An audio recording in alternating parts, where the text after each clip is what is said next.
દિલ્હી મહિલા આયોગની અધ્યક્ષ રેખા શર્મા વિરુદ્ધ અભદ્ર ટિપ્પણી કરવા અંગે ટીએમસી સાંસદ મહુવા મોઇત્રાની મુશ્કેલીઓ વધી। મહિલા આયોગની રજૂઆત બાદ પોલીસે મોઇત્રા વિરુદ્ધ ફરિયાદ નોંધી કાર્યવાહી શરૂ કરી છે। ટીએમસી સાંસદ મહુવા મોઇત્રાની મુશ્કેલીમાં વધારો થયો છે। રાષ્ટ્રીય મહિલા આયોગના અધ્યક્ષ રેખા શર્મા વિશે કરેલી અભદ્ર ટિપ્પણી મામલે તેમની સામે દિલ્હી પોલીસે ફરિયાદ દાખલ કરી છે। મહુવા મોઇત્રાએ રેખા શર્માની એક તસવીર પર આપત્તિજનક ટિપ્પણી કરી હતી, જે બાદ સોશિયલ મીડિયા પર તેમની ખૂબ ટીકા થઈ હતી।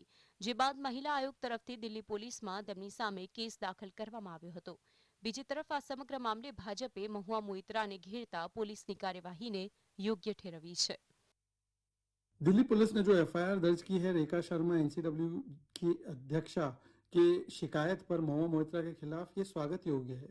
ये केवल एनसीडब्ल्यू की अध्यक्षा या रेखा शर्मा का अपमान नहीं, बल्कि समूचे महिला वर्ग का अपमान था, पूरी दुनिया की महिलाओं का अपमान था एक प्रकार से, क्योंकि जिस प्रकार की भाषा, महिला विरोधी भाषा और मानसिकता दिखाई महुआ मोइत्रा ने एक सांसद होने के नाते, ये टीएमसी की मानसिकता है। शाहजहां शेख को डिफेंड किया संदेश खाली के विषय में, चोपड़ा में जो तालिबानी घटना घटी उसको भी डिफेंड किया उनके विधायक ने।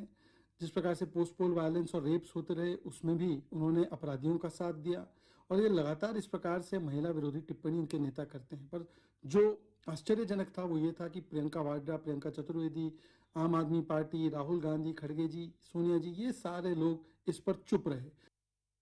ગયા વર્ષે કેશ ફોર ક્વેરી કૌભાંડના આરોપોનો સામનો કરી રહેલા મહુવા મોઇત્રા હવે ફરી એક નવા કેસમાં ફસાયા છે।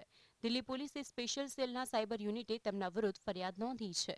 વાસ્તવમાં મહુવા પર આરોપ છે કે તેણે સોશિયલ મીડિયા ટ્વિટર પર પોતાની પોસ્ટમાં રાષ્ટ્રીય મહિલા આયોગના અધ્યક્ષ રેખા શર્મા પર અભદ્ર ટિપ્પણી કરી હતી।